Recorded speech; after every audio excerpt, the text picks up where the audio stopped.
Welcome to the APL quest. See APL Wiki for details. Today's quest is the first from the 2017 round of the APL problem solving competition. We're given a number and we're supposed to generate odd numbers, that many of them. This is a really simple problem in APL.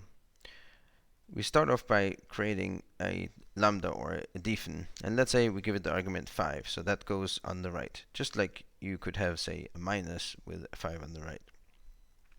Inside the function, we refer to the argument with omega, because the argument is on the right, and it's the rightmost character of the Greek alphabet. This separates it from all identifiers that the programmer makes, which are written in the Latin alphabet.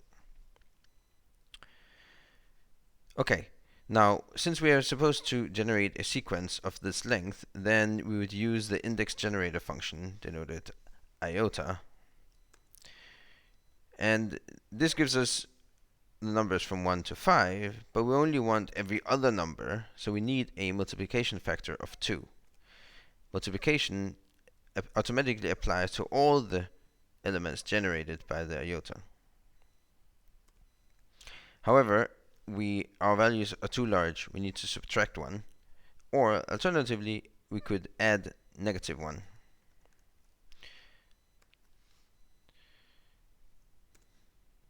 Note the high minus, which APL uses to distinguish between negative numbers from subtraction and negation. If I'd used a low minus, we would have gotten this result instead, which is twice the indices, 1 added to that, and then negate the whole bunch, which is not what we want.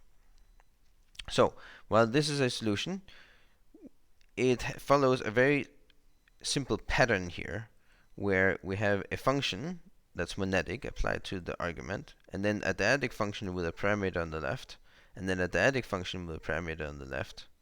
And we could keep going like this. As long as you have this pattern where every other thing in the expression is a dyadic function, every other thing is either a parameter or it could actually be something else, but not relevant here, then we can convert this very easily to a tacit function. The way we do that is by not mentioning the argument, hence tacit, and we can just put parentheses instead around. So this is a new derived function which is -1 added to twice the indices. And that works very nicely. We need parentheses to distinguish it as a separate function, but of course an expression would work as well. If we want to give it a name, then we don't need the parentheses either. So we could just write it like this. And that's it for today. Thank you for watching.